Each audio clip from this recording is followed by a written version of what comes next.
بأنه هذا يدخل هذه المحاضرة للبروفيسور إريك ضمن سلسلة من المحاضرات اللي بيقدمها بجامعة بيرزيت، وتركز في مجملها وفي معظمها حول مفهوم أو موضوع الرقابة على دستورية القوانين.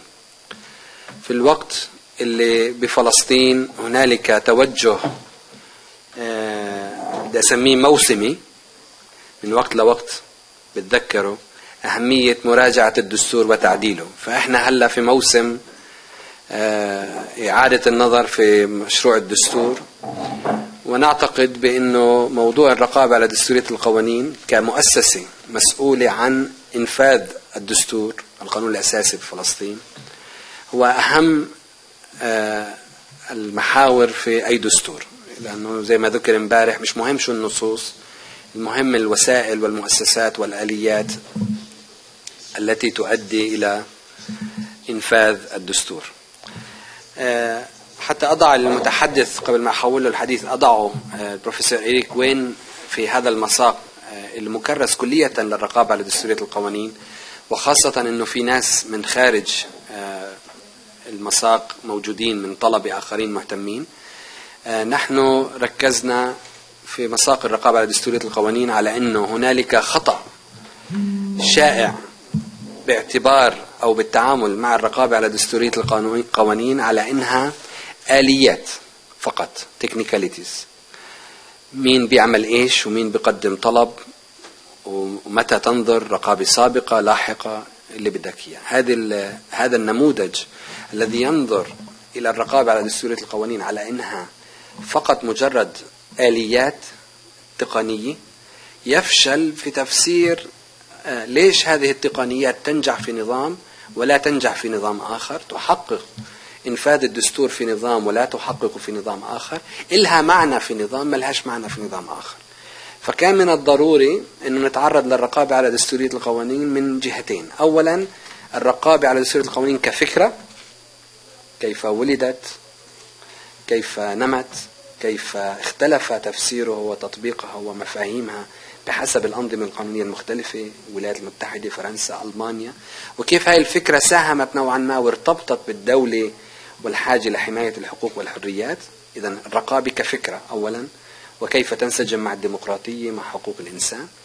والنقطة الثانية الرقابة كمؤسسة، يعني مجموعة من الآليات التي تعمل وتنظمها قواعد، ويكون ننظر إلى الرقابة ككل متكامل يكون له معنى في بعض الأنظمة ولا يكون له معنى في معنى آخر. إذن الرقابة على دستورية القوانين كفكرة إيدي، كمؤسسة institution، وكآليات تكنيكاليتي وتكنيكاليتيز اللي بدك إياه.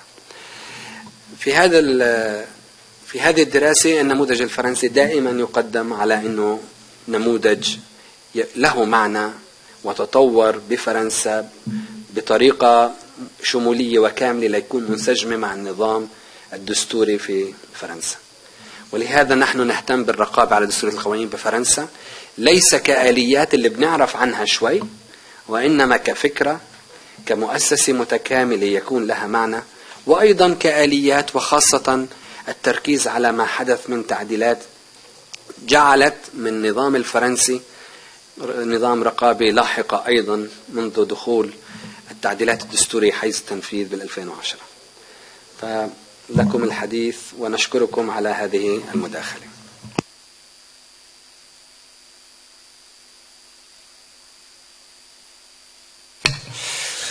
Merci beaucoup. Merci Monsieur le Doyen. Je suis très heureux d'être ici pour cette discussion avec vous. Et je suis surtout très heureux de la manière dont vous l'avez présenté. Parce que je crois que c'est quelque chose de, en tout cas à mes yeux, d'extrêmement important. Parmi les périls de ce monde, je crois qu'il y a un péril qui s'appelle l'expertise constitutionnelle. C'est-à-dire les professeurs de droit constitutionnel ou les théoriciens du droit constitutionnel qui savent quelle est la bonne solution, quelle est la bonne constitution, et qui essayent d'exporter dans des pays des mécanismes constitutionnels sans comprendre que ces mécanismes fonctionnent avec 3 éléments et qu'on ne peut pas séparer les 3 éléments. Il y a d'abord une volonté politique. Ça, c'est essentiel. Qu'est-ce qu'on veut faire de la Constitution? et qu'est-ce qu'on veut faire avec un contrôle de constitutionnalité. Ça, c'est un choix politique essentiel, et tous les pays qui ont un système de contrôle de constitutionnalité n'ont pas le même choix politique, n'ont pas la même idée en tête. La deuxième chose, c'est qu'il y a un contexte historique, un contexte théorique, un contexte politique, un contexte économique, social, et que ce qui marche dans un pays ne marchera pas forcément dans un autre pays parce que le contexte est radicalement différent. Et je crois que ça, il faut bien le comprendre. Et puis ensuite, mais simplement après, à la fin, il y a des techniques, les techniques constitutionnelles. Elles sont importantes, je vais en parler, mais si on ne s'attache qu'aux techniques, sans regarder le contexte et sans regarder la volonté politique, on passe à côté de ce qu'est le contrôle de constitutionnalité en pratique. Et le contrôle de constitutionnalité, c'est quelque chose en pratique. C'est pas quelque chose qu'il y a dans les livres de droit constitutionnel et qu'on apprend parce que c'est dans les livres. C'est la manière dont cela fonctionne dans un pays. Alors, pour vous parler de la question en France, je vais suivre la logique un peu que je viens d'esquisser. C'est-à-dire que je vais d'abord commencer par vous expliquer quel est le contexte, de quelle manière le contrôle de constitutionnalité a été d'abord refusé, puis ensuite a été adopté, mais pour des raisons très particulières. Ensuite, je regarderai quelle est la volonté que l'on avait quand on a instauré ce contrôle de constitutionnalité, qu'est-ce qu'on cherchait à faire. Et simplement, dans un troisième temps, je vous présenterai les modalités techniques, la manière dont le contrôle fonctionne à l'heure actuelle en France.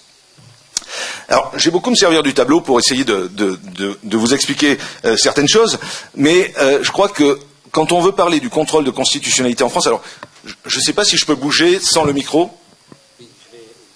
Oui, je vais prendre un micro baladeur, ça sera plus simple.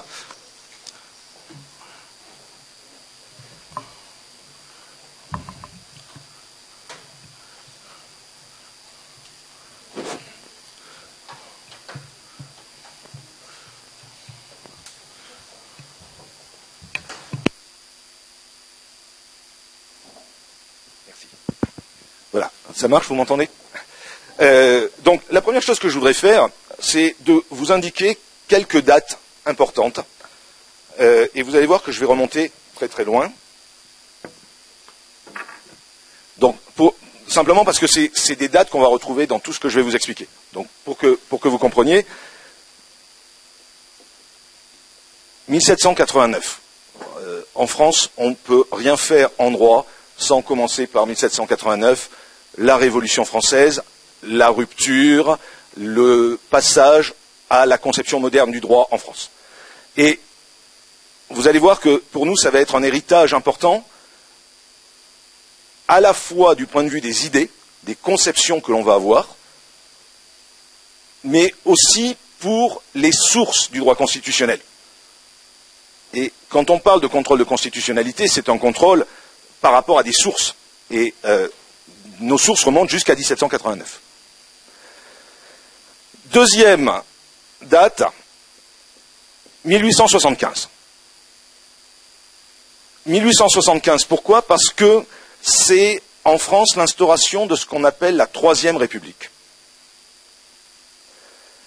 Et ce qui est important, c'est que depuis 1875, à l'exception notable de ce qui s'est passé pendant la Seconde Guerre mondiale, où il y a eu en France un régime de collaboration avec les nazis, un régime d'extrême droite qui n'était pas républicain. Mais depuis 1875, nous vivons dans une république. Nous n'avons eu d'ailleurs que 3 constitutions depuis 1875, ce qui veut dire que ce sont des constitutions qui, pour l'essentiel, ont duré. Et il y a cette tradition. La date est importante pour le contrôle de constitutionnalité pour une raison très simple. Cette république s'est bâtie sur l'idée de la démocratie, c'est-à-dire l'idée que ce que choisissent les électeurs, le peuple, si vous voulez, et surtout ce que choisissent les élus du peuple, les représentants, le Parlement, le pouvoir législatif.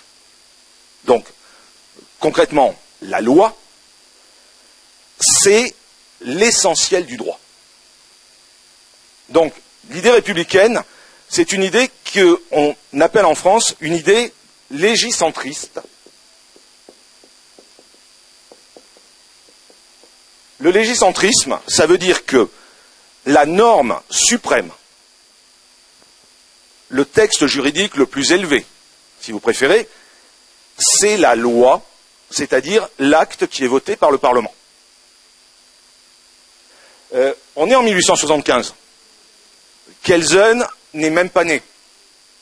L'idée de hiérarchie des normes, qui est la pensée moderne du droit constitutionnel, n'existe pas.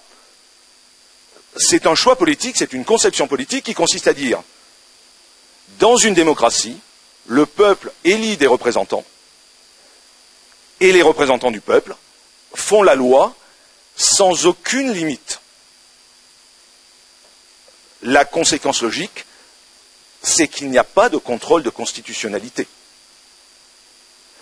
C'est d'autant plus vrai que, en 1875, quand ceci apparaît, quand le légicentrisme apparaît,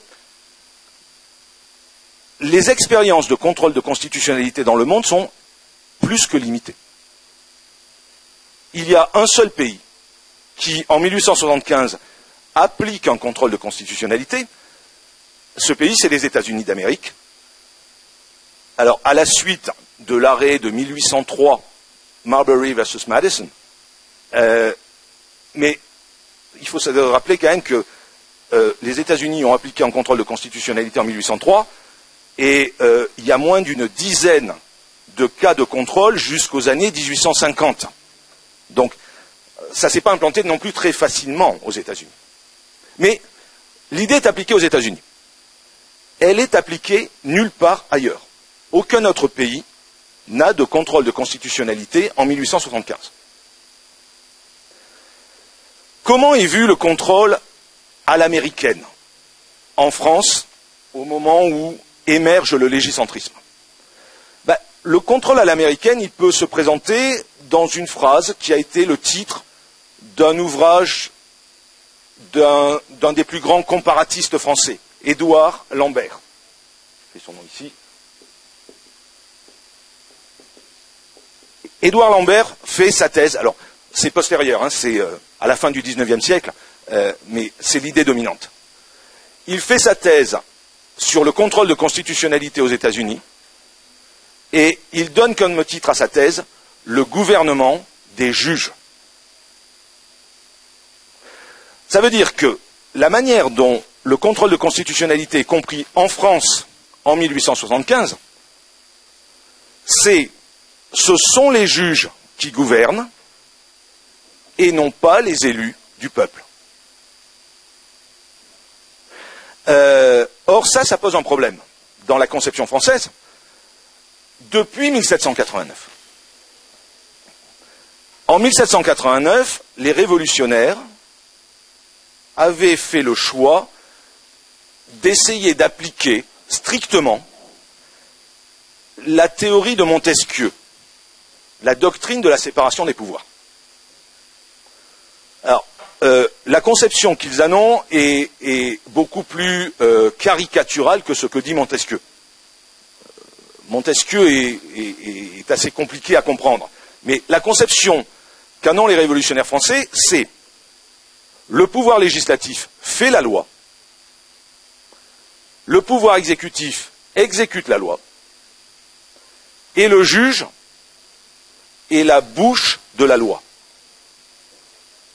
Ça veut dire que dans la conception de 1789, les juges ne peuvent rien faire d'autre qu'appliquer presque mécaniquement une loi qui a été faite par le pouvoir législatif.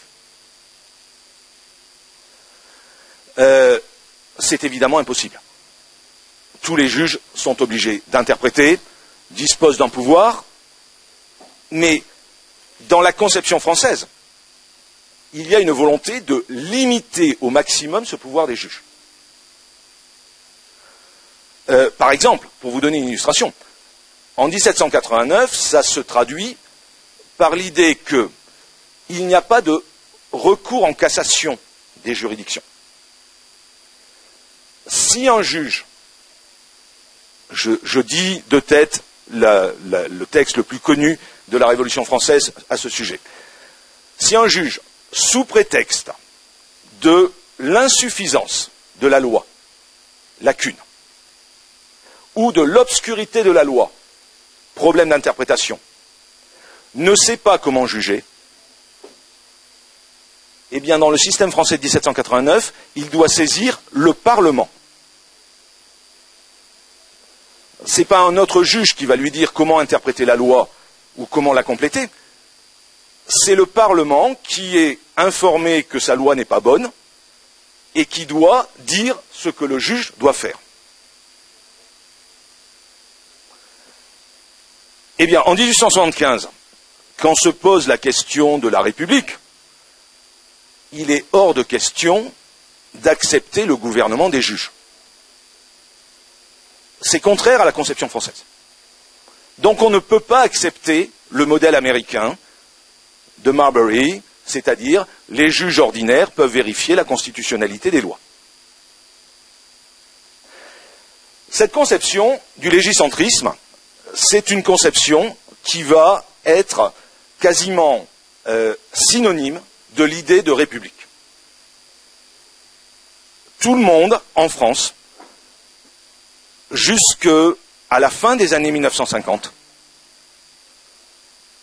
va refuser l'idée d'un contrôle de constitutionnalité. L'équation est simple. Le contrôle de constitutionnalité, c'est contraire à la démocratie. Donc accepter un contrôle de constitutionnalité, c'est refuser la démocratie. Il y a malgré tout une chose qui va se produire, c'est que, alors, je mets entre parenthèses parce que ce n'est pas une date de l'histoire de France, mais c'est important de le savoir.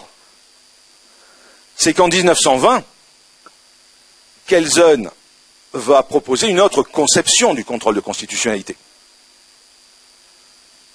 Une conception qui refuse le gouvernement des juges,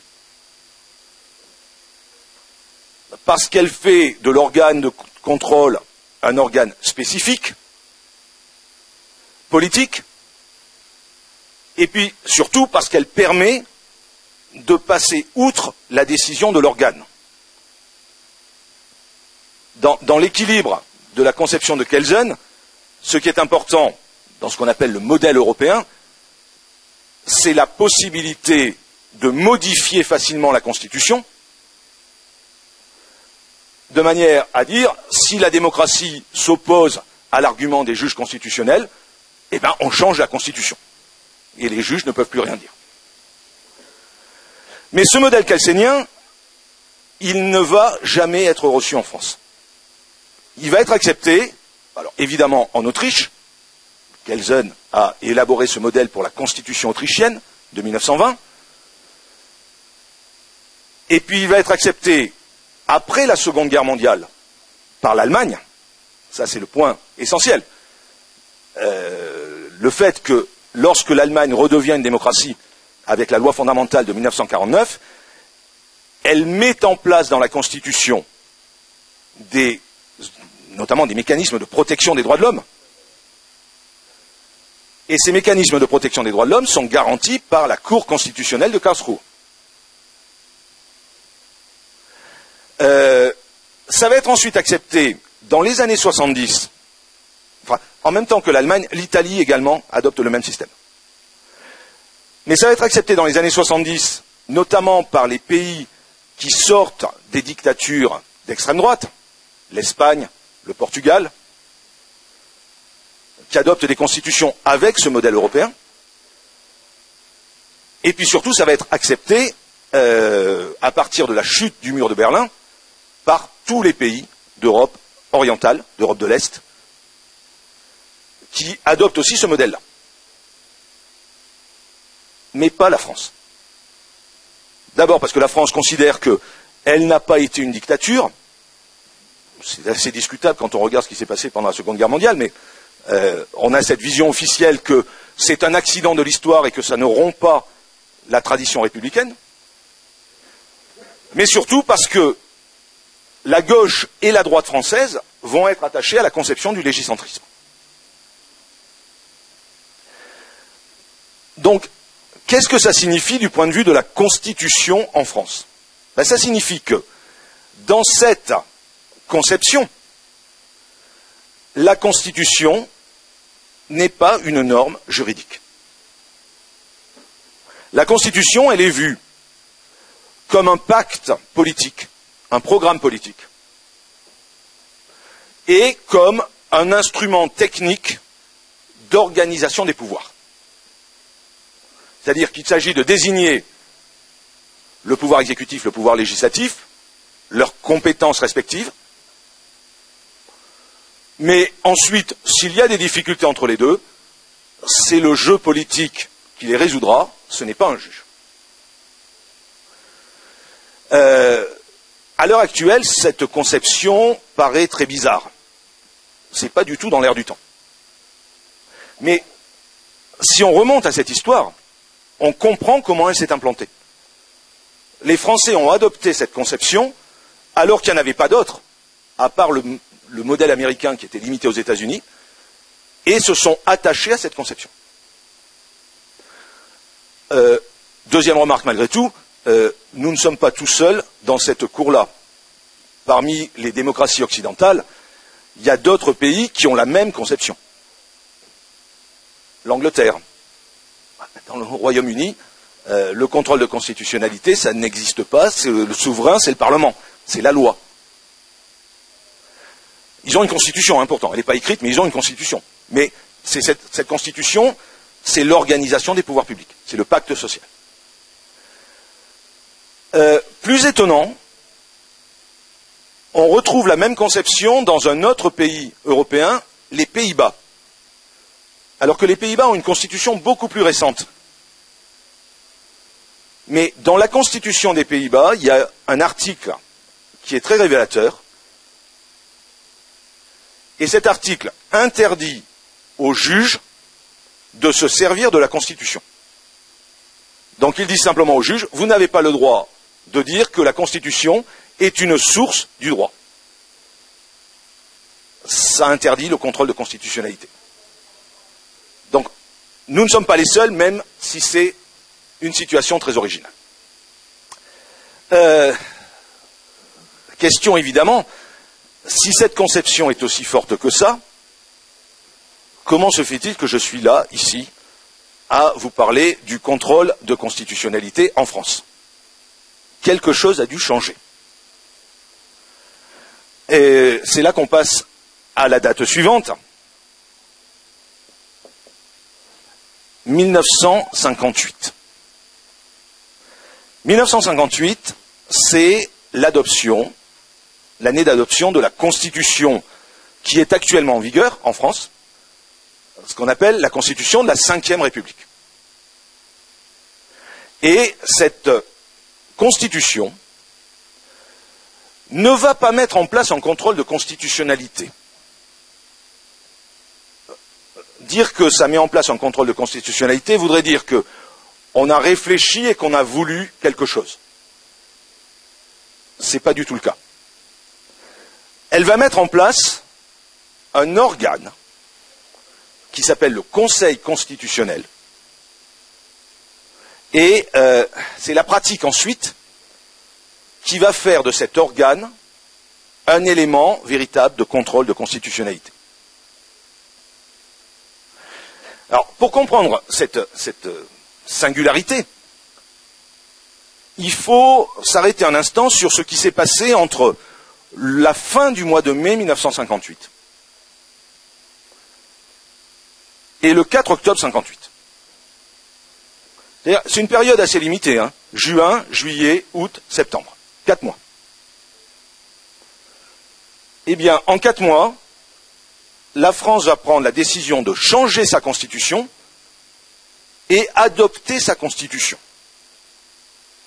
Si vous faites la comparaison, par exemple, avec les Federalist Papers et la Convention de Philadelphie pour l'adoption de la Constitution américaine, ou, par exemple, le fait que l'Allemagne a mis 4 ans pour choisir un modèle politique et adopter une constitution, ça s'est passé très, très, très rapidement en France.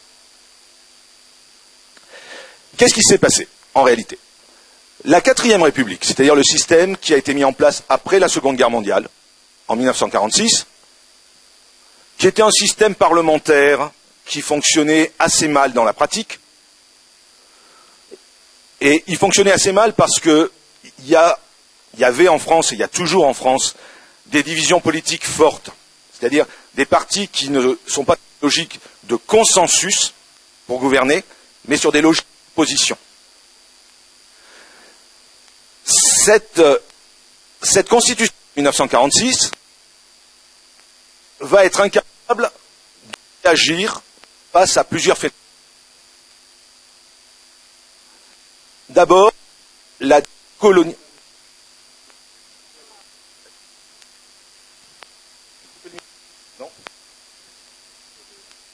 Là, je reprends la phrase précédente.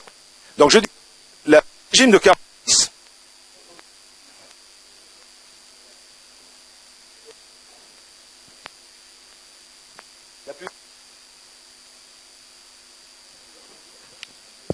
C'est mieux?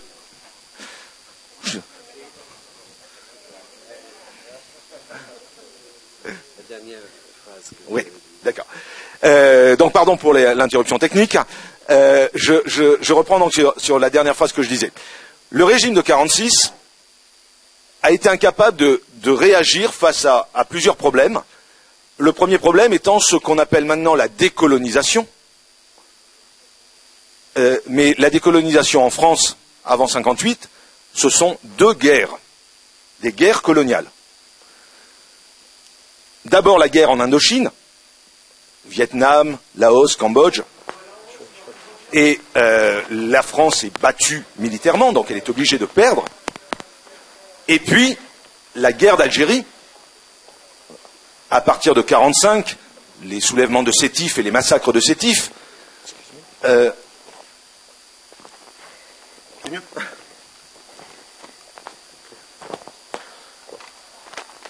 Est-ce que ça fonctionne là ? C'est bon, Saïd ? Ok. Donc, la guerre d'Algérie, à partir de 1945, et les massacres de Sétif, avec une guerre qui en réalité est une guerre tripartite. D'un côté, le FLN, le Front de Libération Nationale, c'est-à-dire ceux qui veulent l'indépendance de l'Algérie, l'armée française officielle qui essaye de maintenir l'ordre et de trouver une solution pour sortir de la crise, et puis 1 million environ d'Européens installés en Algérie, qui pour leur grande majorité sont opposés à l'indépendance, et prennent les armes. Avec une partie de l'armée qui se rallie aux Européens insurgés, donc qui essayent de faire un coup d'État. Donc, situation politique difficile. Là-dessus se rajoute un parti communiste qui est à son apogée en France, pratiquement 25% des voix aux élections, et qui, d'abord, soutient l'indépendance algérienne, mais qui surtout veut faire tomber le régime politique. Vous avez en 1958 tous les ingrédients pour qu'il y ait véritablement une crise politique majeure. Et dans ce contexte, le Parlement demande au général de Gaulle, qui avait été le chef de la résistance à l'occupation en 1945, demande au général de Gaulle de revenir au pouvoir. Et le général de Gaulle dit « D'accord, mais je veux changer de constitution. Donc, je n'accepte de revenir au pouvoir que si vous me donnez la possibilité de proposer au peuple français d'adopter une nouvelle constitution par référendum. » Et ce qui se passe entre la fin de mai 58, le retour de Gaulle, et le 4 octobre, le vote par les Français qui approuvent la Constitution, c'est tout simplement un exercice impossible. De Gaulle venait avec un projet de régime présidentiel. En gros, un système à l'américaine. Un peu compensé par des mécanismes plutôt réactionnaires, mais un système présidentiel. Et le Parlement lui dit, vous pouvez faire toutes les réformes que vous voulez, mais vous ne touchez pas à la responsabilité politique du gouvernement devant le Parlement. Autrement dit, votre système présidentiel, on n'en veut pas, on veut un régime parlementaire.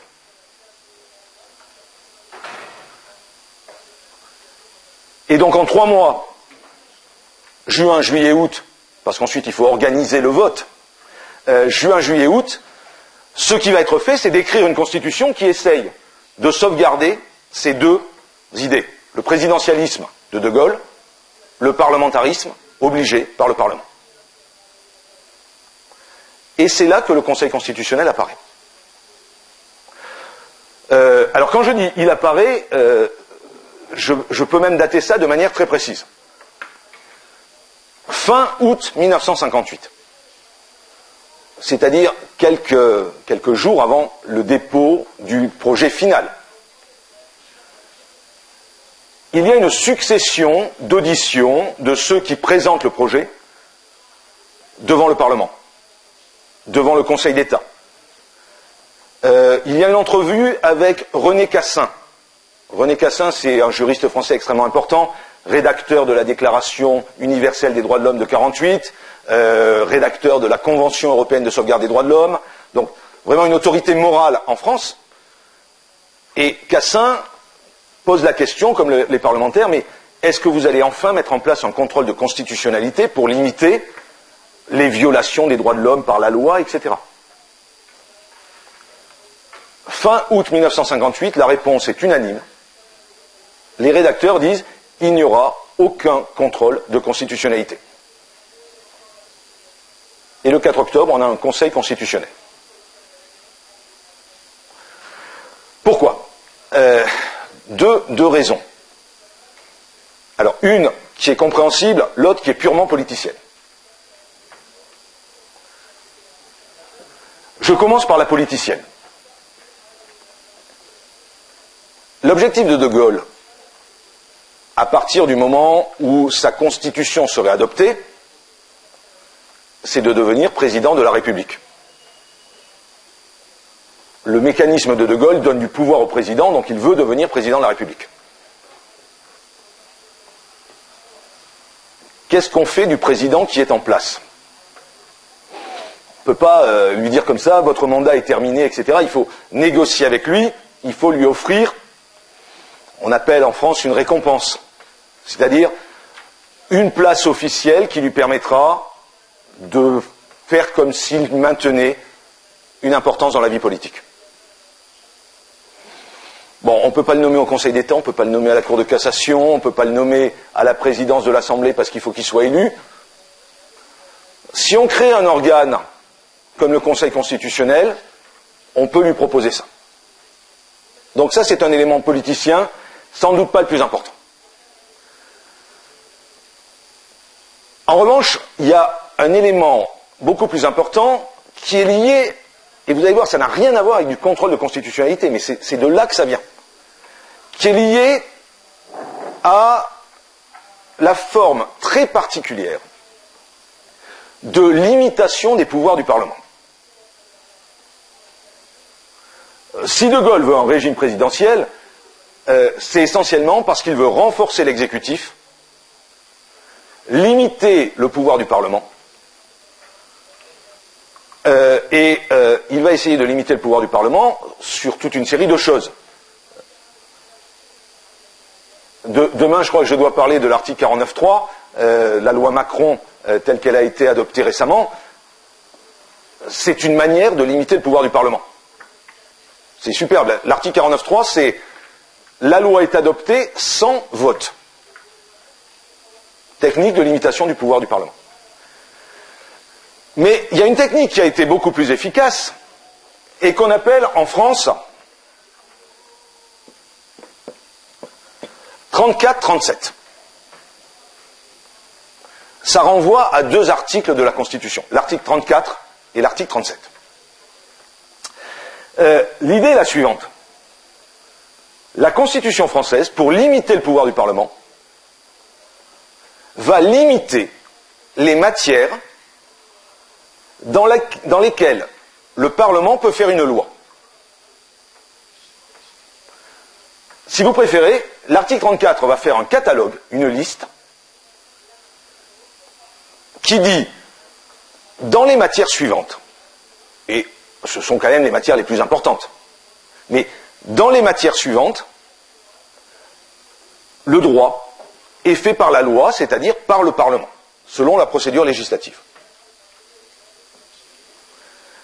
Et pour toutes les matières qui ne sont pas dans l'article 34, la loi est faite par le gouvernement. C'est-à-dire qu'il y a ce qu'on appelle en France des décrets autonomes. Ce ne sont pas des textes d'application d'une loi. Ce ne sont pas des textes qui interviennent parce qu'une loi n'a pas été prise, mais pour lesquels une loi pourrait intervenir.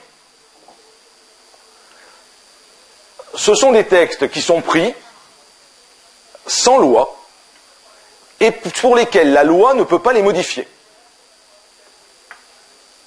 Donc c'est une limite considérable du pouvoir du Parlement. Le Parlement en France, par exemple, si on prend les infractions pénales, les infractions les plus faibles, celles qui ne sont punies que par des amendes, pas par des peines de prison, le législateur n'a rien à dire. C'est le gouvernement qui les détermine, ce qui pose un petit problème d'ailleurs par rapport au principe, il n'y a pas d'infraction sans loi. Il n'y a pas d'infraction sans texte, mais il peut y avoir des infractions sans loi en France. Donc, ça c'est un élément clé de l'équilibre recherché par la Constitution. 34-37. Fin août 58, début septembre, il y a quelques juristes qui ont fait la remarque suivante. C'est une superbe invention. Ça, si ça marche, vous allez limiter le pouvoir du Parlement. Mais qui va dire au Parlement qu'il n'a pas le droit de prendre une loi ici, qu'il doit rester dans le domaine de l'article 34? Les juges ordinaires, non. Le Conseil d'État ou la Cour de cassation, ils n'ont pas le pouvoir de se prononcer sur la loi. Légicentrisme. Donc, dans l'idée de De Gaulle, plus exactement de Michel Debré, qui est le rédacteur de la Constitution, à cause de ça, il faut créer un organe. Et en quelques jours, on écrit des articles 56 et suivants de la Constitution qui créent le Conseil constitutionnel.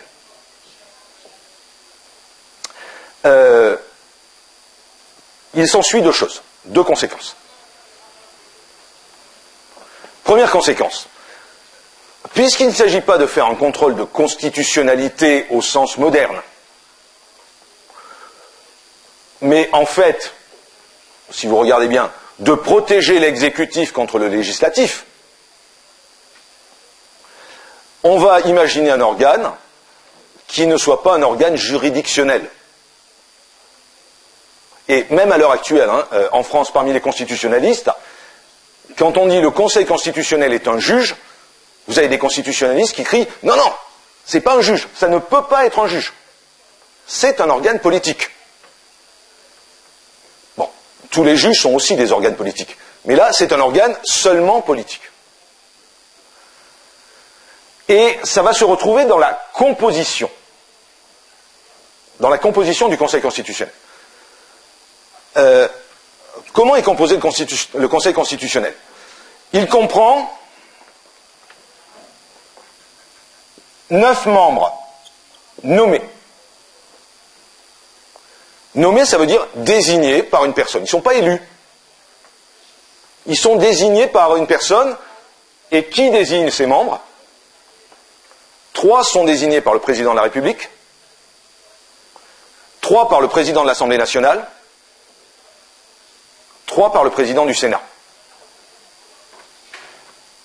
Ce sont des organes politiques qui désignent des autorités politiques. Il n'y a aucune condition, par exemple, pour être membre du Conseil constitutionnel, de savoir quelque chose en droit. Si un jour venait à l'idée du président de la République ou du président d'une des assemblées de désigner, je ne sais pas moi, Zinedine Zidane au Conseil constitutionnel, juridiquement il peut le faire. Il a le droit de le faire. Je rajoute tout de suite que dans la pratique, et notamment dans le développement de la pratique, les autorités politiques se sont assez rapidement aperçues qu'il fallait nommer des gens qui connaissent quand même assez bien le droit, pour argumenter, pour pouvoir s'imposer politiquement dans le Conseil. Mais bien connaître le droit, ce n'est pas exclusif d'être une personnalité politique. Je vais réveiller des vieux fantômes ici. Mais la dernière personne qui a été nommée au Conseil constitutionnel, il y a quelques semaines, s'appelle Lionel Jospin, dont la visite à Birzeit a été un peu mouvementée il y a quelques années. Et si la visite à Birzeit a été mouvementée il y a quelques années, c'est pas parce que Lionel Jospin était un juriste. Il y a 9 membres nommés qui sont des politiques, des juristes, mais des politiques. Mais surtout, je reviens à mon premier argument, il fallait trouver une place pour le président de la République. En plus de ces 9 membres, sont membres de droit. Les membres nommés, ils sont nommés pour 9 ans. Au bout de 9 ans, ils s'en vont. Mais membres de droit, ça veut dire à vie, jusqu'à ce qu'ils meurent. Sont membres de droit du Conseil constitutionnel, avec le droit de vote, comme les autres membres, les anciens présidents de la République française. Alors eux, si ce n'est pas des autorités politiques, qu'est-ce que c'est? Les anciens présidents de la République française, alors, certains ont refusé. De Gaulle, il a dit le Conseil constitutionnel, ça, c'est pas pour moi, j'y vais pas. François Mitterrand a eu la même position. D'autres ont siégé au Conseil constitutionnel ou siègent au Conseil constitutionnel. Jacques Chirac a siégé jusqu'à ce qu'il y ait une négociation parce qu'il a eu une condamnation pénale et ça posait une difficulté, donc il a accepté de ne plus être membre. Nicolas Sarkozy a siégé jusqu'à ce qu'il s'aperçoive que être membre du Conseil constitutionnel, ça supposait quand même un certain retrait par rapport à la vie politique et qu'on ne pouvait pas être à la fois candidat aux élections de 2017, là il est en pleine campagne électorale, et membre du Conseil. Donc il a dit, finalement je ne siège plus. Mais l'exemple le plus étonnant, c'est Valéry Giscard d'Estaing. Valéry Giscard d'Estaing a cessé d'être président de la République en 1981, il y a 34 ans. Eh bien, depuis 34 ans, de temps en temps, il fait de la politique. Par exemple, rédiger le traité portant une constitution pour l'Europe. Et de temps en temps, il va au Conseil constitutionnel. Donc, on a ce parcours-là d'un homme politique qui peut aller dans la juridiction constitutionnelle ou dans la juridiction ou dans la vie politique active. C'est un phénomène très très curieux, mais ça se comprend dès lors que vous avez compris que lorsqu'on a mis en place le Conseil constitutionnel, c'est pas pour faire du contrôle de la constitutionnalité des lois. C'est pour avoir un organe qui maintienne le Parlement dans des compétences strictes. Et donc la deuxième conséquence, c'est que très rapidement, personne n'a été dupe. Quand vous regardez les livres de droit constitutionnel du début de la Ve République, ou ce qui s'est passé notamment dans la discussion politique, personne ne va insister sur l'idée que le Conseil constitutionnel fait du contrôle de constitutionnalité. François Mitterrand, qui était à l'époque dans l'opposition, va populariser une phrase pour définir le Conseil constitutionnel. Il va dire, le Conseil constitutionnel, c'est le chien de garde du pouvoir exécutif. C'est pas un juge. C'est comme un chien de garde. Si le Parlement essaie de sortir de ses limites, il mord. Bon, personne ne dirait ça de la Cour suprême américaine, du tribunal constitutionnel de Karlsruhe, de n'importe quelle Cour constitutionnelle.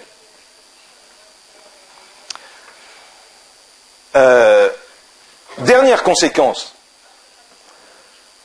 Une fois qu'il a été admis qu'on crée un Conseil constitutionnel,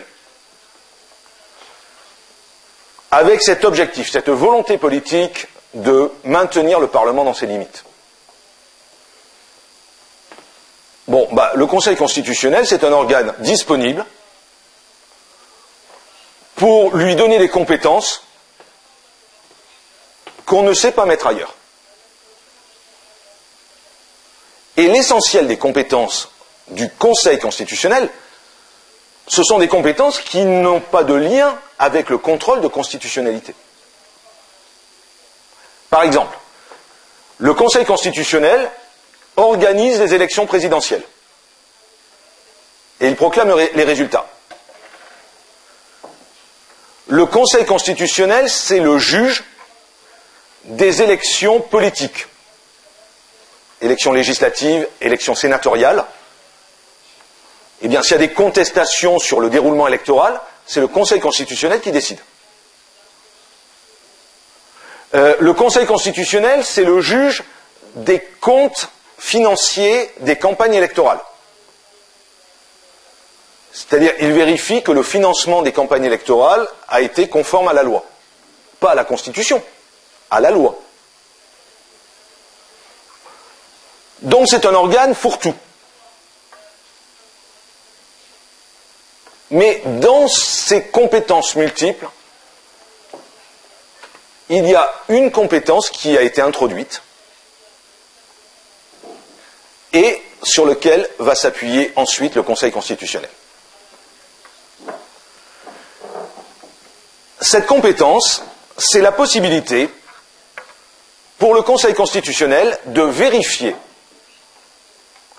pas spontanément, s'il est saisi, de vérifier si une loi qui vient d'être votée par le Parlement, avant d'être promulguée, c'est-à-dire pas dans l'application, mais avant qu'elle puisse être appliquée, de vérifier si cette loi est conforme ou non à la Constitution. Dans l'idée des rédacteurs, idée encore une fois très rapide, tout ça a été inventé en une semaine. Dans l'idée des rédacteurs, c'est essentiellement la logique 34-37. Est-ce que le législateur est sorti de sa compétence ou pas en adoptant la loi? Mais la formulation est assez large et elle va permettre le développement du contrôle de constitutionnalité. Alors, c'est le contrôle de constitutionnalité qu'on peut appeler le contrôle de constitutionnalité historique en France, parce que ça a été le seul contrôle jusqu'en 2010. Depuis 2010, depuis une réforme de 2008, je vais reprendre mes dates après, mais je vous explique pour que vous ne fassiez pas la confusion. Depuis 2010, il y a une deuxième procédure, totalement différente. Mais ça a été le début. C'est ce qu'on appelle un contrôle a priori. A priori, ça veut dire qu'il intervient avant que la loi ne s'applique. Si vous préférez, en cours de procédure législative.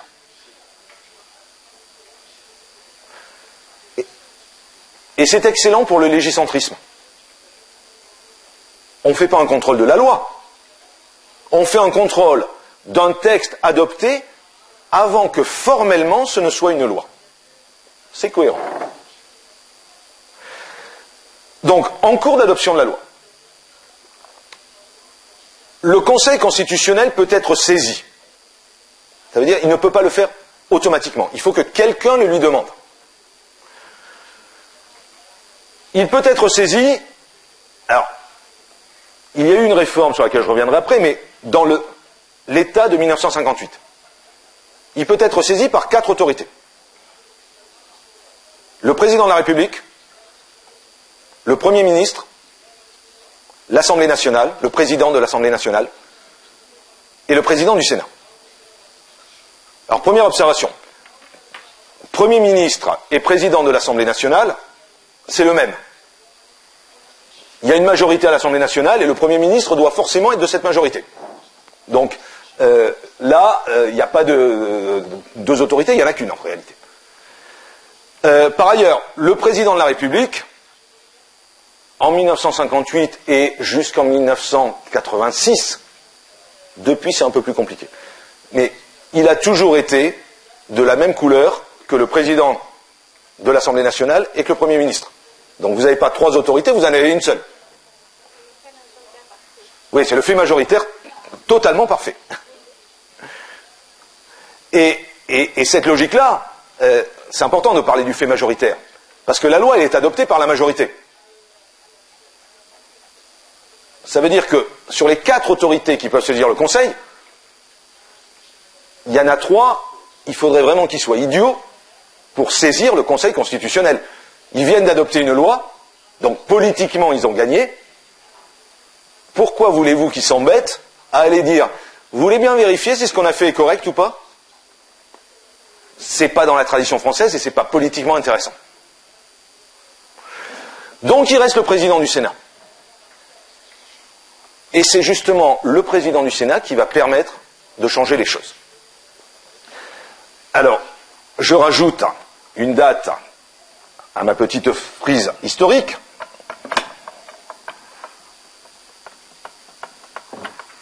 « 1971.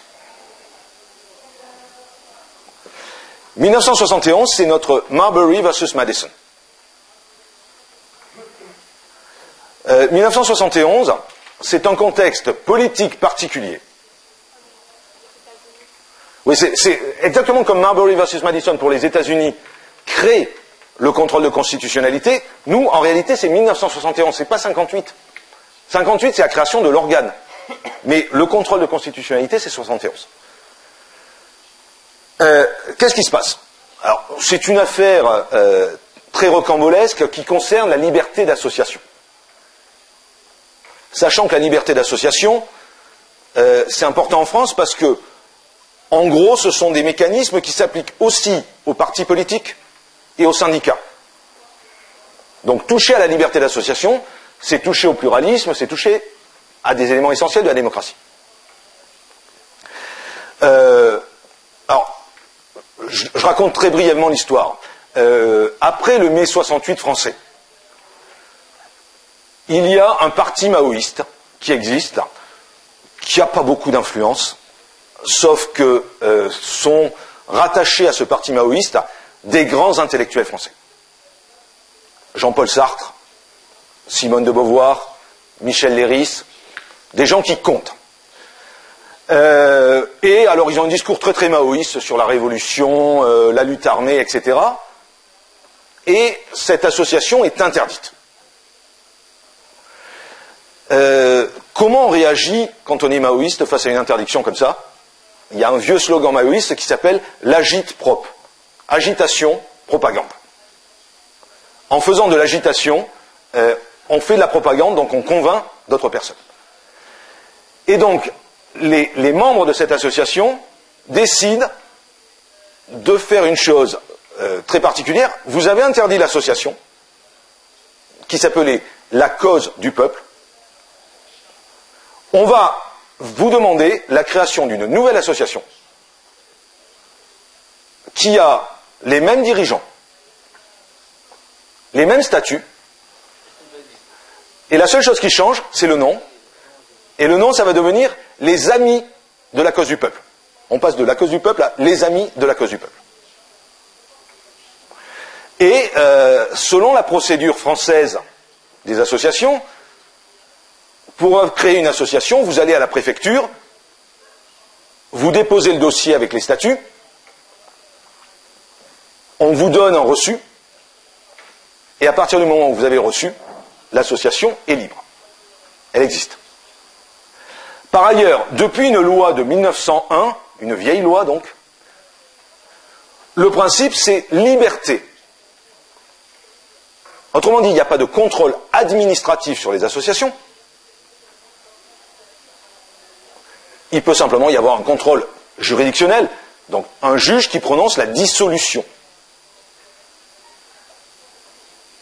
Et alors, imaginez ce qui se passe quand vous êtes le fonctionnaire de la préfecture de Paris au bureau des associations.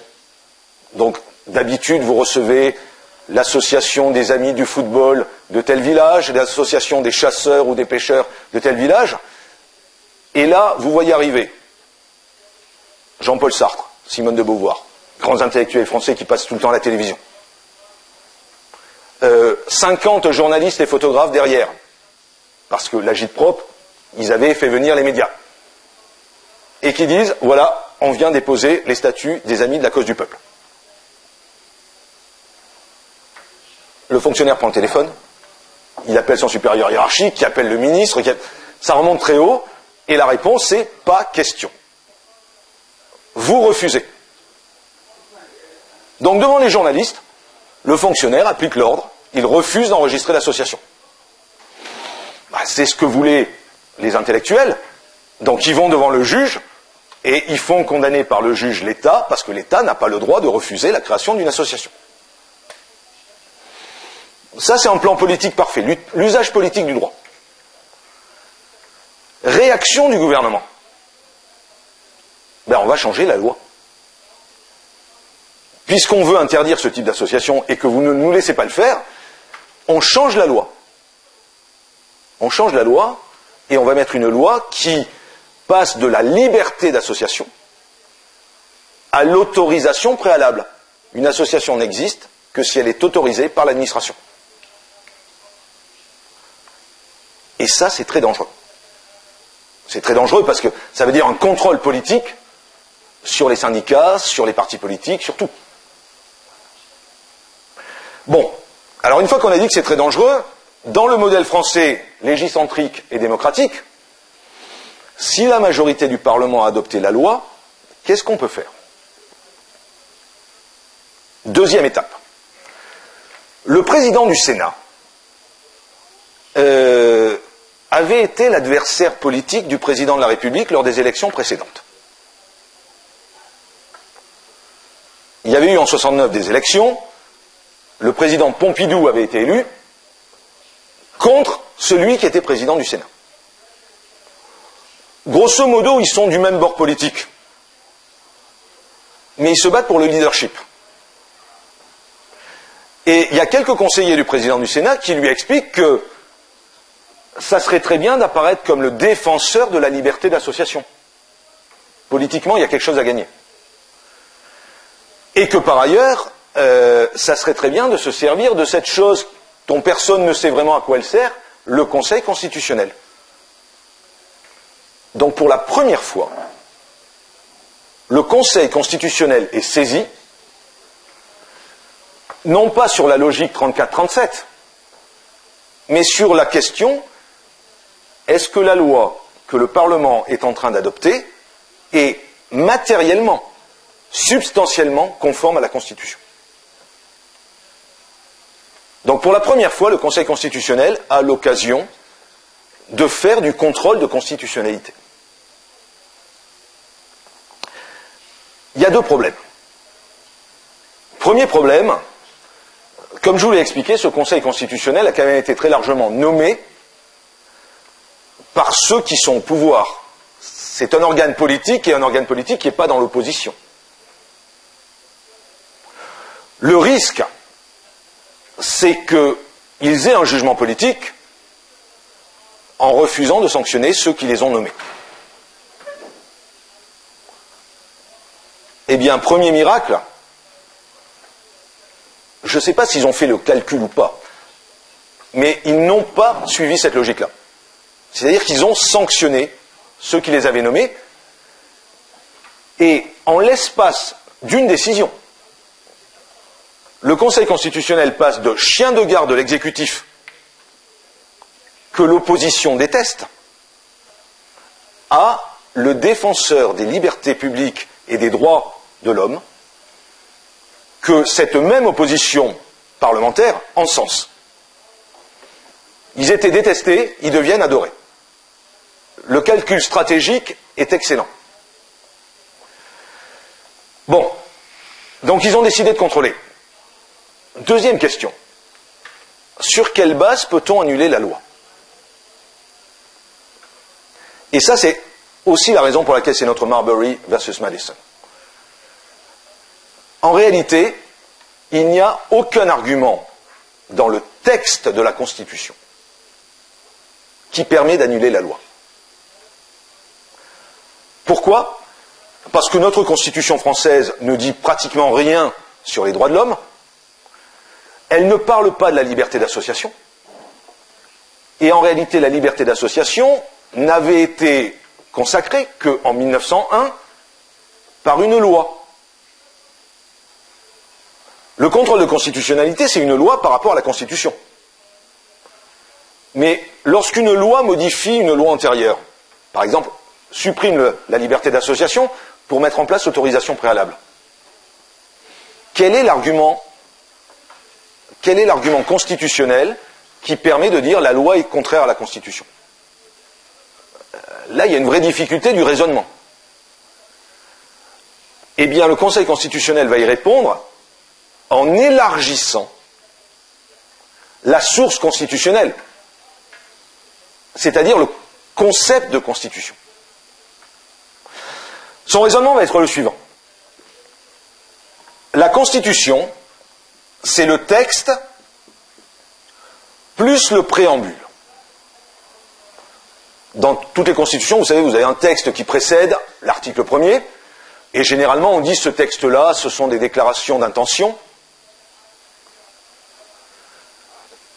Donc ça n'a pas de portée normative. Eh bien le Conseil va dire non, le préambule a une portée normative.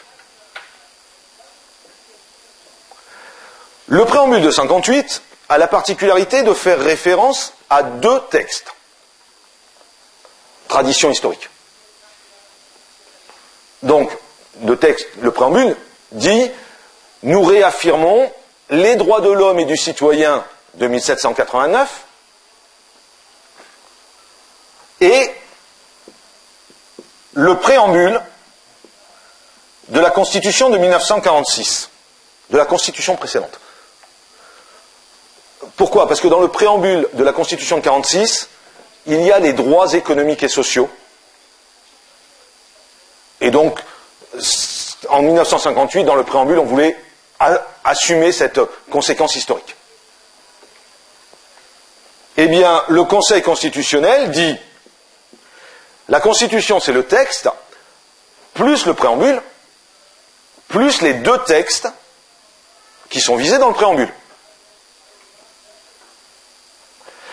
Le préambule de 1946 fait référence à quelque chose qui est encore plus curieux. Alors, je vous mets les lettres, parce que les étudiants français font toujours des abréviations. Donc, les principes fondamentaux reconnus par les lois de la République.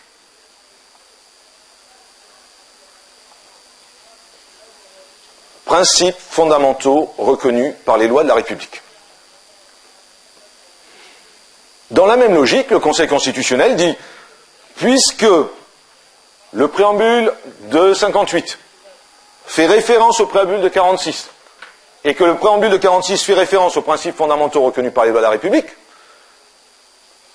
alors ça veut dire que les principes fondamentaux reconnus par les lois de la République ont valeur constitutionnelle. Ce qui veut dire qu'un principe législatif n'a plus valeur législative, mais valeur constitutionnelle. Alors, une simple remarque, pas tous les principes fondamentaux reconnus par les lois de la République. Ou plus exactement, tout ce qui est reconnu par une loi de la République n'est pas un principe fondamental reconnu par une loi de la République. c'est le Conseil constitutionnel qui prend, quand ça l'arrange, un bout d'une loi et qui dit ça c'est un principe fondamental, donc ça a valeur constitutionnelle, donc le législateur ne peut pas le modifier. Et c'est exactement ce que fait le Conseil constitutionnel en 71. Il va dire non, non, c'est pas une loi modifie une autre loi. La loi de 71 modifie la loi de 1901. Il va dire la loi de 1971 porte atteinte au principe fondamental reconnu par la loi de 1901 qui a valeur constitutionnelle. Donc la loi est contraire à la Constitution. Et tout ça se passe dans une seule décision, et si vous allez lire la décision, elle ne fait pas 2 pages. C'est quelque chose de très rapide. Pas une longue argumentation. Mais le contrôle de constitutionnalité est ainsi introduit en France.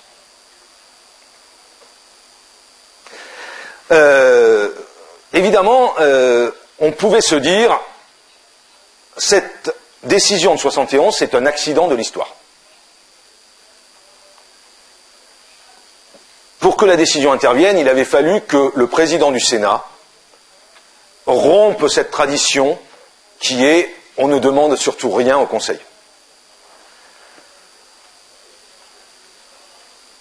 En 1974, 3 ans après, il va y avoir la première grande réforme constitutionnelle sur le Conseil constitutionnel. Elle a été voulue par Valéry Giscard d'Estaing et dans une logique qui est une logique assez simple à comprendre. Toutes nos institutions, dans les régimes parlementaires ou en partie parlementaires, sont basées sur la conception de la séparation des pouvoirs, exécutif, législatif. Et dans les régimes parlementaires modernes, ça ne veut rien dire. Pourquoi? Parce que l'exécutif étant l'expression de la majorité du législatif, en réalité c'est un bloc de décision. Ce qui s'est passé jeudi dernier en Angleterre, M. Cameron, qui a une majorité absolue aux Communes en Angleterre, ça veut juste dire que Cameron, aujourd'hui, c'est l'homme le plus puissant du monde. Ce n'est pas le Parlement qui va s'opposer à lui. Il a une majorité qui le soutient. Donc il y a un bloc exécutif, législatif. Ou plus exactement, il y a un bloc majoritaire, la majorité du législatif et l'exécutif, et puis il y a un pouvoir qui est dépourvu de pouvoir, qui est l'opposition. Que peut faire l'opposition parlementaire? Elle peut parler, elle peut s'opposer en parole, mais elle n'a pas les moyens de s'opposer au bloc majoritaire. Donc la séparation des pouvoirs ne fonctionne pas. On a une concentration réelle du pouvoir. Et l'enjeu essentiel des démocraties à l'heure actuelle, c'est de penser les pouvoirs de l'opposition, sans faire que l'opposition ait plus de pouvoir que la majorité. C'est un peu compliqué à imaginer ça. Eh bien en 1974, on a vraiment une réforme qui va dans le sens des pouvoirs de l'opposition. La réforme va étendre la possibilité de saisir le Conseil constitutionnel. On garde nos 4 autorités traditionnelles. Président de la République, Premier ministre, président des 2 chambres. Mais on va dire ensuite que 60 députés ou 60 sénateurs peuvent également saisir le Conseil constitutionnel. 60 députés sur 577. C'est-à-dire, c'est moins de 10%. Et ils ont le droit de dire au Conseil constitutionnel, nous pensons que ce que la majorité a adopté est contraire à la Constitution. Et donc, nous vous demandons de l'annuler, d'empêcher cette loi de produire des effets. Autrement dit, c'est pas parce que politiquement j'ai gagné que j'ai juridiquement le pouvoir. L'opposition peut s'opposer au pouvoir. Et alors évidemment, ça change complètement le système. Parce que c'est, si vous voulez, l'examen de rattrapage. Quand vous avez perdu politiquement au Parlement, vous allez essayer de gagner juridiquement devant le Conseil.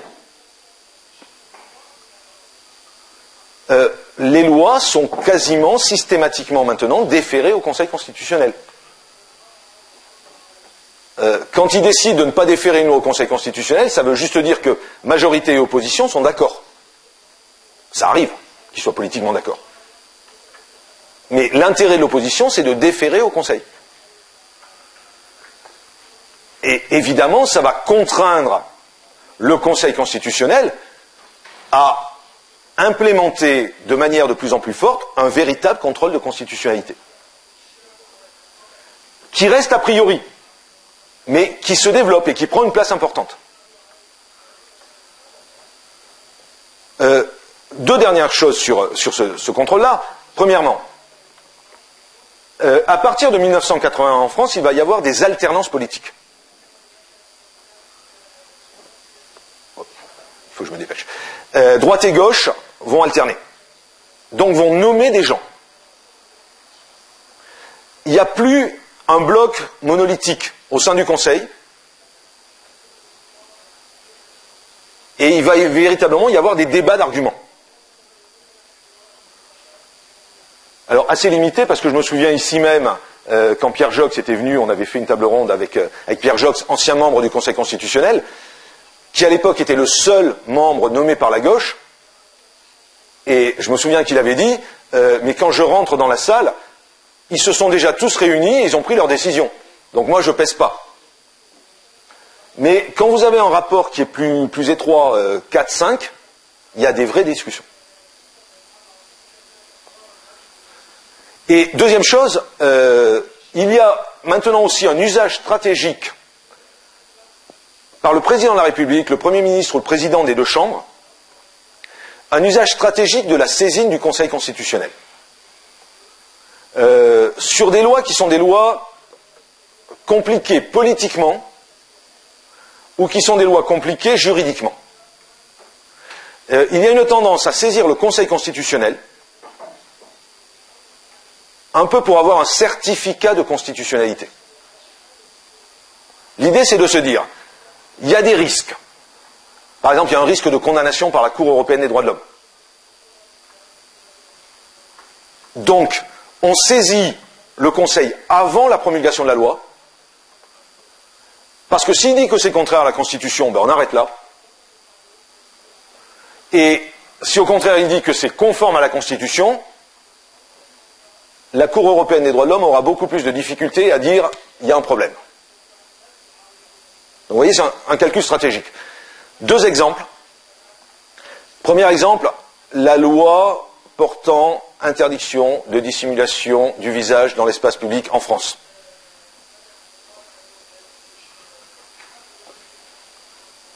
Donc cette loi qui a été très controversée, mais en même temps adoptée par quasiment l'unanimité du Parlement français, qui interdit le port, alors on a dit loi anti-burqa, c'est pas la burqa qui était visée, il n'y a pas de burqa en France, mais l'interdiction du port du niqab, donc la dissimulation du visage public, on savait qu'il y avait un risque devant la CEDH, devant la Cour européenne des droits de l'homme. Il y a eu une saisine du Conseil constitutionnel par le président de l'Assemblée nationale et du Sénat, ensemble. Donc, les deux présidents des chambres qui viennent d'adopter la loi disent au Conseil constitutionnel, dites-nous si c'est conforme ou non à la Constitution. Et dans la saisine, il n'y a pas le moindre argument, hein, c'est juste, dites si c'est conforme ou si c'est pas conforme. Donc c'est plus la logique du contrôle, c'est la logique du certificat.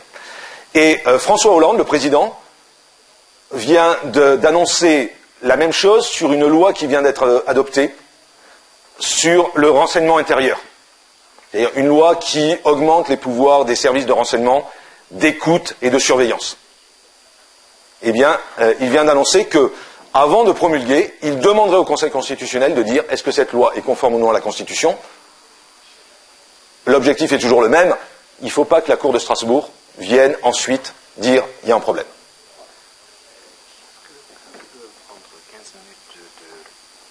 Oui, bien sûr. Ok, très bien. Ben, en plus, c'est le bon moment parce que là, je voulais passer à la deuxième, à QPC, donc parfait.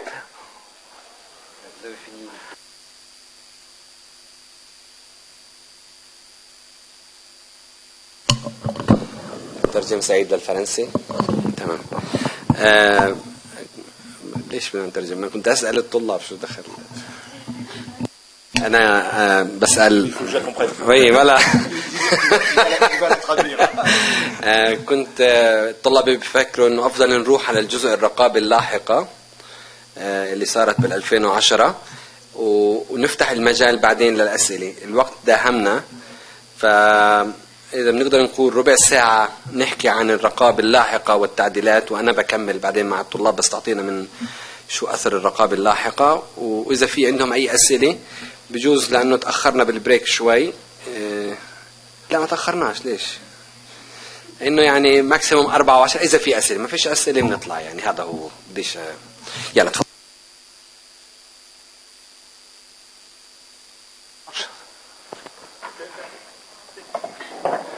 1, 2, 3, ça marche? Ok.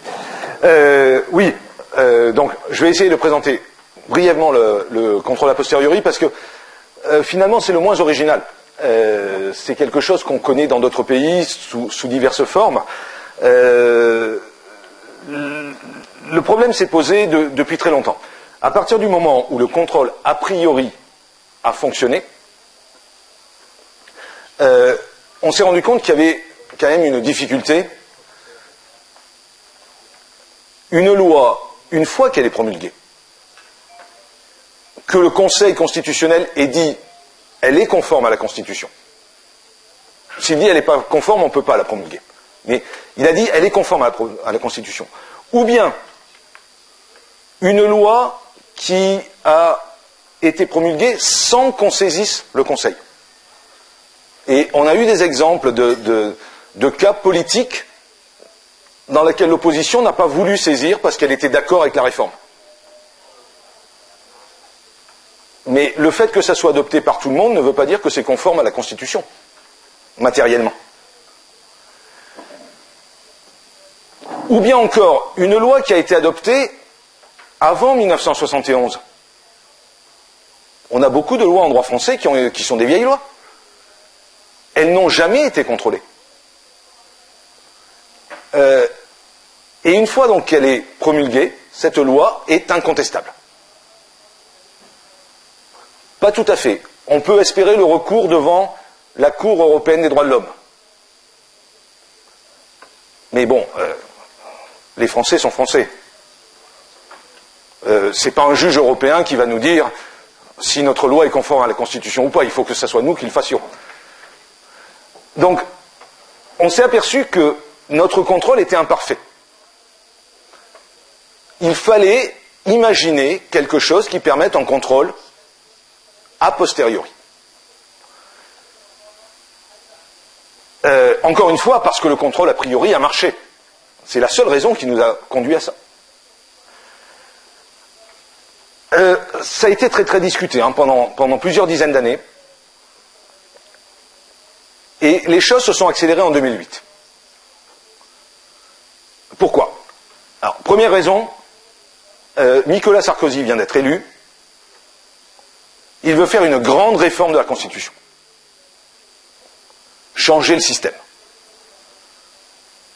Bon, évidemment, si on veut poser toutes les questions, il fallait poser cette question-là.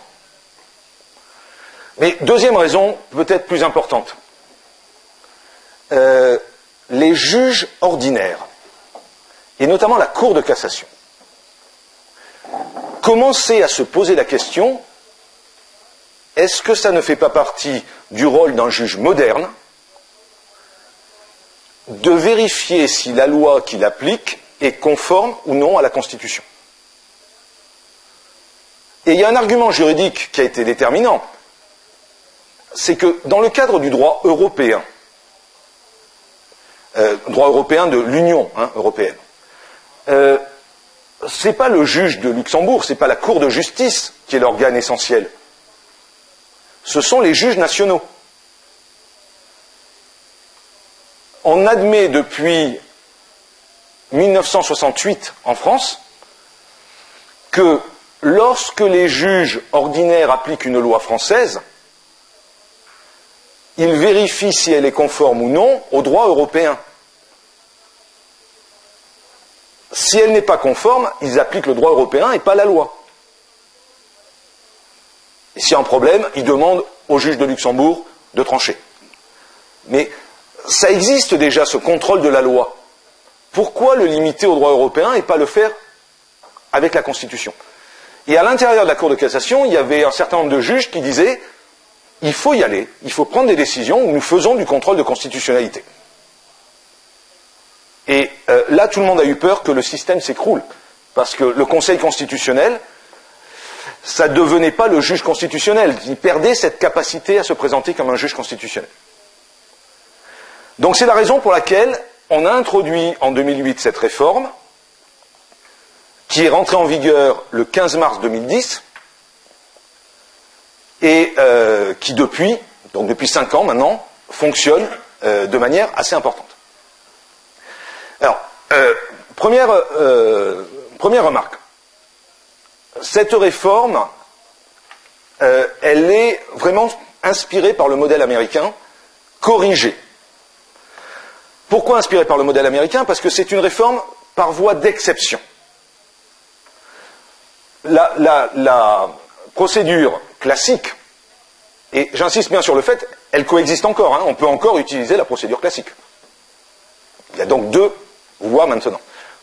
La procédure classique, c'est une réforme par voie d'action. Quelqu'un saisit le Conseil constitutionnel contre la loi. La procédure qui est la procédure a posteriori, qu'on appelle question prioritaire de constitutionnalité, c'est par voie d'exception. Lorsque vous avez un procès devant une juridiction française, et que... Oui. La traduction, voie d'exception, d'af'al far'i, mais chez oui, c'est important ça. Lorsque vous avez donc un procès devant une juridiction française, la solution du procès dépend de l'application d'une loi française. Eh bien, on considère que les parties au procès ont le droit de demander à ce qu'on vérifie si cette loi est conforme ou non à la Constitution. Donc c'est un argument d'exception à l'intérieur du procès. Rapidement, les conditions. Il n'y a pas de condition de nationalité. Ça, c'est assez important. Quelles que soient les parties au procès, elles peuvent le demander atteinte à un droit ou une liberté garantie par la Constitution. Ce qu'on appellerait des droits fondamentaux. Or, on est dans une vision qui est très textuelle. C'est la Constitution au sens large, donc y compris la Déclaration de 1789, etc. Mais ce n'est pas, par exemple, le discours sur les principes du juge américain. Il faut qu'il y ait une base textuelle. Et alors, il y a véritablement un enjeu. Par exemple, en France, la décision date d'il y a une semaine. Donc, vous êtes vraiment dans l'actualité. En France, on a un système qu'on appelle la parité, qui est prévu dans la Constitution. Et la parité prévoit l'égale représentation des hommes et des femmes. Oui, le système en France s'appelle la parité. Donc j'explique. La parité, c'est une exigence qui prévoit une égale représentation des hommes et des femmes. Par exemple, on vient d'avoir des élections en France pour les conseils départementaux. Eh bien, les candidats sont par 2. Pour une seule circonscription, il faut qu'il y ait 2 candidats ensemble, qui seront élus ensemble, un homme et une femme. La même chose existe pour les conseils municipaux, pour toute une série d'organismes. Et on veut, à l'heure actuelle, implanter la parité, par exemple, dans les conseils des universités ou dans les jurys de thèse. Autant d'hommes que de femmes. Et notre organisme représentatif des universités a attaqué la décision en disant pas question qu'on mette la parité dans les universités. Et donc, ils sont allés devant le Conseil constitutionnel avec la possibilité d'agir a posteriori. Et le Conseil constitutionnel a refusé de répondre en disant la parité, ce n'est pas un droit fondamental. C'est un système d'organisation de la représentation, mais ce n'est pas un droit fondamental. Donc vous voyez, il y a une limitation sur cette question du droit fondamental. Alors ensuite, concrètement, comment ça se passe ? Lorsque une partie veut soulever cette question prioritaire de constitutionnalité, elle peut le faire à n'importe quel moment de la procédure. Première instance, jusqu'en cassation. Elle doit le faire par un dossier séparé. Et ça, c'est très important parce que ça a pour conséquence que seule la partie du procès qui porte sur la constitutionnalité est transmise au Conseil constitutionnel. Autrement dit, le Conseil constitutionnel ne connaît pas le cas de l'affaire, donc la constitutionnalité en pratique, mais un contrôle qui est toujours un contrôle textuel. Le texte de la loi, le texte de la Constitution. Donc ça, c'est aussi une limite. Il n'y a pas une transmission directe au Conseil constitutionnel. Par exemple, si ça se passe devant un juge civil, mettons pour une affaire de divorce, je prends un cas très simple. En première instance, il y a une des parties qui dit « question prioritaire de constitutionnalité ». C'est transmis à la Cour de cassation, c'est-à-dire la Cour suprême de l'ordre juridictionnel. Si c'est administratif, c'est le Conseil d'État. Et c'est ces cours suprêmes qui décident. Il y a une question sérieuse ou pas. S'ils disent la question n'est pas sérieuse, le Conseil constitutionnel n'est pas saisi et on continue le procès. En revanche, s'ils saisissent le Conseil constitutionnel, alors le Conseil constitutionnel va se prononcer. Et le Conseil constitutionnel peut se prononcer de trois manières. Première manière, la plus simple, c'est conforme à la Constitution. Donc il rejette la procédure, on retourne devant le juge, qui continue à juger le procès en appliquant la loi. Deuxième réponse possible, c'est contraire à la Constitution. La décision du Conseil constitutionnel vaut abrogation de la loi. Alors, abrogation, ça veut dire quoi? Ça veut dire que, dès la décision du Conseil constitutionnel rendue, la loi disparaît. Elle ne peut plus s'appliquer. Dans le procès, mais pour tous les autres procès. Et pour tous les cas futurs. En revanche, ce n'est pas rétroactif. C'est une abrogation, ce n'est pas une annulation. Donc, toutes les décisions qui ont été rendues auparavant restent valables. Elles ne sont pas remises en cause.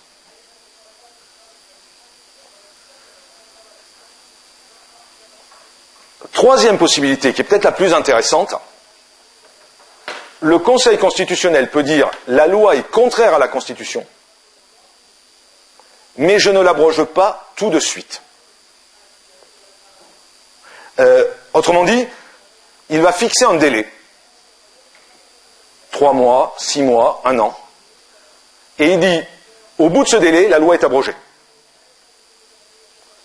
Mais en attendant, elle s'applique, et elle s'applique dans le procès qui est à l'origine de la question. Alors, quel est l'objectif qui est recherché ici? C'est d'empêcher le vide juridique. Ça a été la première décision, la première QPC rendue par le Conseil constitutionnel a fait ce choix-là. C'est une décision qui était très attendue. nous savions en France que notre droit qui concerne la garde à vue. Alors je ne sais pas s'ils connaissent la garde à vue. C'est la possibilité pour la police, lorsqu'elle fait une enquête judiciaire, de retenir quelqu'un pendant, normalement c'est 48 heures, mais par exemple s'il y a une suspicion d'acte terroriste, ça peut aller jusqu'à 96 heures ou plus. Et donc pendant ce délai-là, pas de liberté de circulation, et interrogatoire, jusqu'à ce que les personnes avouent, même des fois elles avouent alors qu'elles ne sont pas coupables, mais elles sont juste tellement fatiguées qu'elles avouent. Et la police, en France, a toujours refusé que, pendant la garde à vue, il y ait un avocat. L'avocat n'est pas gentil, il va expliquer les droits à l'accusé, qui donc ne va pas coopérer avec la police. Voilà l'idée de la police. Évidemment, ça, c'est contraire au droit européen, à la Cour européenne des droits de l'homme, c'est contraire à tout. Et lorsque la réforme a été faite, tous les avocats en France avaient préparé une QPC et ils ont tous déposé une question prioritaire de constitutionnalité sur la garde à vue. Le problème, c'est que, à l'époque où ça s'est passé, sous la présidence de Sarkozy, la garde à vue était une pratique extrêmement courante en France. On estime que durant l'année 2010, quand la réforme est entrée en vigueur, il y a eu 800 000 gardes à vue. Des gardes à vue qui parfois durent 5 minutes ou 10 minutes. Vérification de l'identité, application à tous les délits routiers. Vous roulez sans ceinture de sécurité, hop, allez, on vous met en garde à vue et puis on vous libère 10 minutes après. Mais statutairement, c'est une garde à vue. Quand l'affaire arrive devant le Conseil constitutionnel, le Conseil constitutionnel est obligé de dire la loi sur la garde à vue est contraire à la Constitution. Il n'y a pas de protection des droits de la défense, atteinte à la liberté de circulation, etc. Mais si elle abroge immédiatement, on estime que c'est environ 400 000 procédures qui deviennent illégales, puisque la garde à vue a déjà eu lieu sans avocat, mais le jugement définitif n'est pas intervenu. Donc, application immédiate de l'abrogation, garde à vue illégale, procédure illégale. On ne peut plus poursuivre. Alors, dans les 400 000 personnes concernées, il y a évidemment des gens qui ont roulé sans ceinture de sécurité. Mais il y a aussi des assassins, des violeurs, des terroristes. Et le Conseil constitutionnel n'a pas voulu permettre ça. Donc il a fixé un délai de 6 mois en disant la loi est inconstitutionnelle et elle sera abrogée à telle date. Le message, c'est le Parlement dispose de ce délai pour adopter une loi conforme à la Constitution qui permette de ne pas remettre en cause les procédures déjà entamées et de régulariser constitutionnellement. S'il ne le fait pas dans le délai, la loi sera abrogée. Mais s'il a adopté une nouvelle loi, alors le problème est résolu. Alors, deux dernières précisions, et puis ensuite on peut passer aux questions. Première précision. Les QPC ne peuvent intervenir que sur des cas dans lesquels le Conseil constitutionnel ne s'est pas déjà prononcé. Ça veut dire que s'il y a eu un contrôle a priori et que le Conseil constitutionnel a dit la loi est conforme à la Constitution, la QPC n'est pas possible. Et ce que je vous expliquais tout à l'heure sur la stratégie de faire des recours a priori du président de la République ou du président des assemblées, c'est aussi destiné à ça. Empêcher ensuite une QPC. La seule exception qui est écrite dans le texte, mais personne ne sait ce que ça veut dire, c'est sauf changement de circonstances. C'est une phrase qui pour l'instant n'a jamais été appliquée. On imagine que c'est une des conséquences de la construction européenne.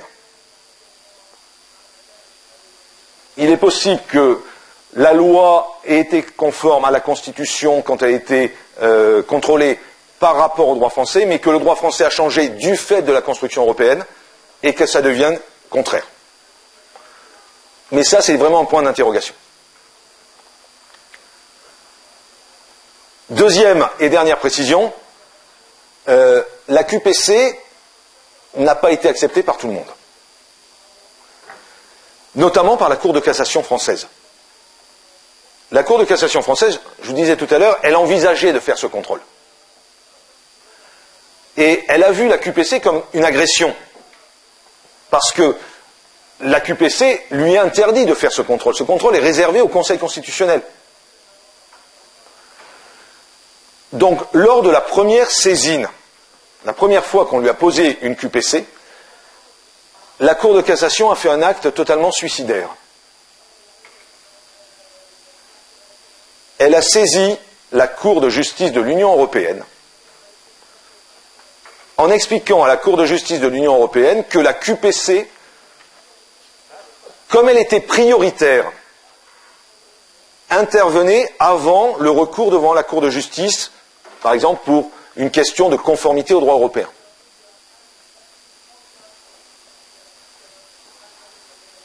Donc que ça empêchait le rôle de la Cour de justice, et elle a demandé à la Cour de justice de déclarer que la réforme de la Constitution était contraire au droit européen. Je ne sais pas quel est l'idiot qui a eu l'idée de faire ça, mais évidemment la Cour de justice de l'Union européenne a dit « c'est pas mon problème, je ne veux surtout pas me mêler de ça ». Donc elle a rejeté la réponse de la Cour de cassation, et curieusement, la conséquence, c'est que la Cour de cassation a été affaiblie par rapport au Conseil constitutionnel. Le Conseil d'État, lui, a joué le jeu formellement. Mais en réalité, il filtre.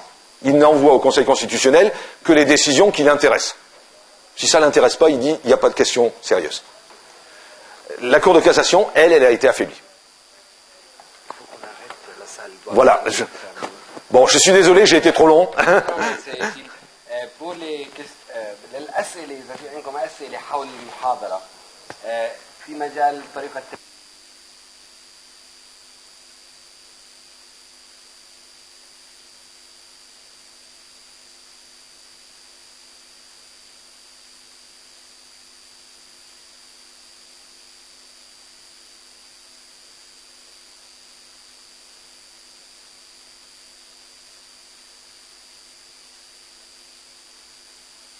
بكرة المحاضرة على الساعة 1 مش